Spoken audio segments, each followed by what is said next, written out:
April 1945, Iwo Jima. An American pilot traces a line on his map. It stretches 700 miles from this volcanic rock to the heart of Tokyo. The fighter he flies, a P-51 Mustang, has a combat range of less than half that distance. Yet his orders are to fly there, fight, and return. An 8-hour journey over nothing but hostile ocean. On paper, the mission is not just dangerous, it is a technical impossibility, a one-way trip. But for the U.S. Army Air Forces, this flight wasn't an option. It was a brutal necessity. The answer lies with another aircraft, the B-29 Superfortress. America's strategic bombing campaign, designed to end the war from the air, was on the verge of collapse. Flying unescorted, the giant bombers were taking unsustainable losses from Japanese interceptors over the homeland. Without fighter protection, the entire multi-billion-dollar effort was at risk of failure.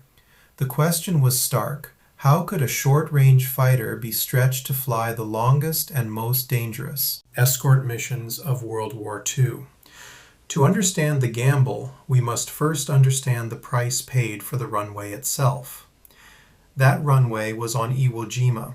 For 36 days, U.S. Marines fought yard by yard for this 8-square-mile piece of volcanic rock. The battle cost over 26,000 American casualties, including nearly 7,000 killed. The public justification for this horrific price was the island's 3 airfields. Even before the fighting stopped, U.S. Navy Seabees were on the ground, working under fire to repair and lengthen the cratered runways. Motoyama Airfield No. 1 was operational for American planes, while Japanese soldiers were still holding out in caves just a few hundred yards away. But as the Americans built their forward base, the Japanese were preparing their last defense. They knew exactly why the Americans wanted Iwo Jima. In response, the Imperial Army and Navy Air Forces began a radical consolidation. They pulled their best remaining pilots from across the Pacific and concentrated their most advanced interceptors into dedicated home defense units. Over Tokyo, they would face formidable aircraft like the Kawasaki Ki-61, a sleek, liquid-cooled fighter the Allies called Tony, and the new Nakajima Ki-84, Frank, a fast-climbing, heavily armed machine that was a match for any Allied fighter. Using a network of radar stations and spotters, Japanese ground controllers would guide these elite pilots to create a calculated kill zone over the capital. The stage was set. The Americans had paid an immense price for their unsinkable aircraft carrier. The Japanese, cornered and fighting for their homeland, had turned the skies above Tokyo into a fortress. The Americans had the island, they had the fighters, and they had the pilots. But the map and the fuel gauge still said the mission was impossible. A critical technical breakthrough was needed, and it was about to arrive.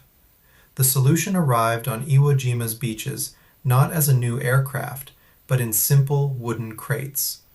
Inside were specially designed 100 10-gallon teardrop fuel tanks. Bolted under each wing, they gave the P-51 a theoretical range of over 2,000 miles. But theory was one thing. The first very long-range missions were not escorts. They were terrifying proof-of-concept flights. For nearly 8 hours, pilots were locked in a cramped, vibrating cockpit, fighting physical exhaustion and the intense mental strain of navigating over a featureless ocean. A single engine failure, a single navigational error, was a death sentence. There was no rescue. When the first pilots returned, they proved the trip was physically possible. They had proven they could get there. The question now was, could they arrive with enough fuel and enough fight left in them to actually matter? The answer would come on April 7, 1945. In the pre-dawn darkness on Iwo Jima, 108 pilots of the 7th Fighter Command gathered for the briefing. The mission was designated VLR Mission Number 1. Their target was not a city, but the heart of Japan's air power, the Nakajima Aircraft Engine Factory in Musashino, a key industrial suburb of Tokyo. They would escort over 300 B-29 Superfortresses. The flight plan was brutally simple.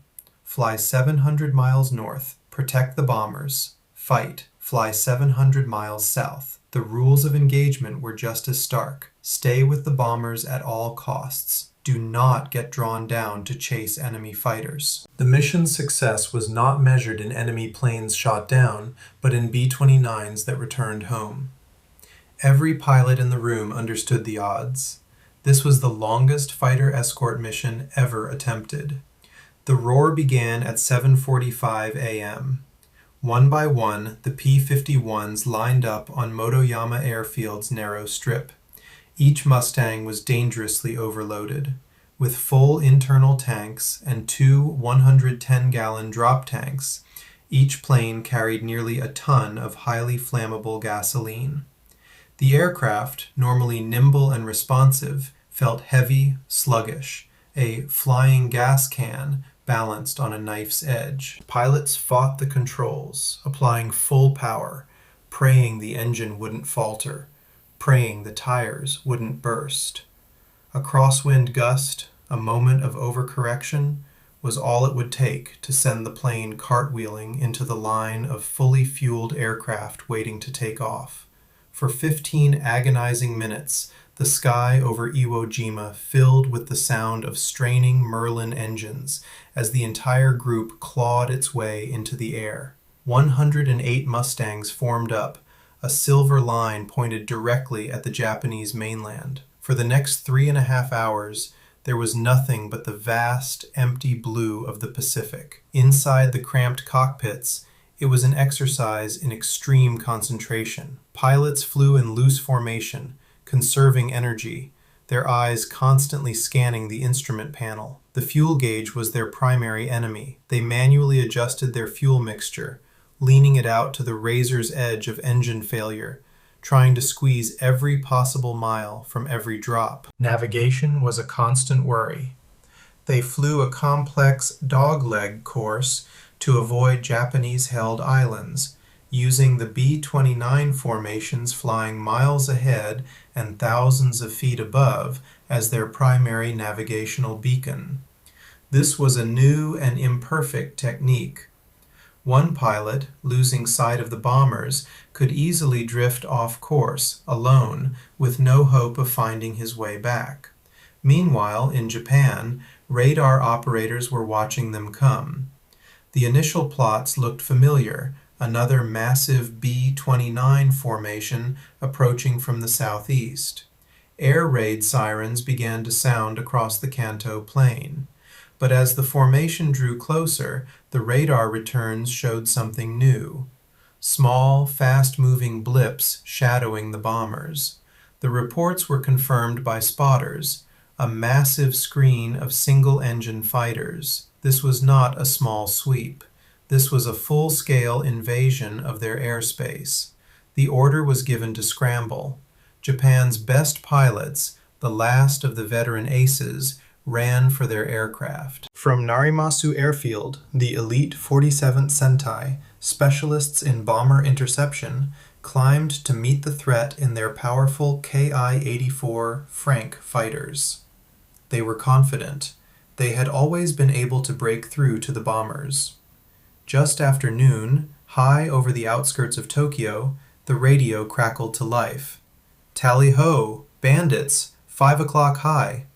American pilots spotted them first, dozens of dark specks climbing through the haze, positioning for diving attacks on the B-29s. The command was given: drop tanks. In an instant, 108 pilots hit the release switches. The huge, empty fuel tanks fell away, and with them nearly a ton of weight and drag. The lumbering, long-range cruisers transformed back into the thoroughbred dogfighters they were designed to be. The Mustangs surged forward, throttles firewalled, climbing to meet the Japanese interceptors head-on. The sky above the Nakajima factory erupted as the two forces merged in a swirling three-dimensional melee. The largest air battle ever fought over Tokyo had begun. The initial after-action report from 7th Fighter Command was triumphant. The claim, 21 Japanese aircraft destroyed for the loss of only 2 P-51s. It was hailed as a decisive, one-sided victory that broke Japan's air defense over Tokyo. But decades later, a different story emerged from Japan's own wartime archives. Their actual losses in that battle were drastically lower, perhaps only 3 to 5 planes. This wasn't deception. It was the universal chaos of aerial combat, where pilots on all sides overclaimed kills in the confusion. The true victory wasn't a lopsided scoreboard on a single day. It was the relentless application of pressure on an enemy already being bled dry by years of attrition.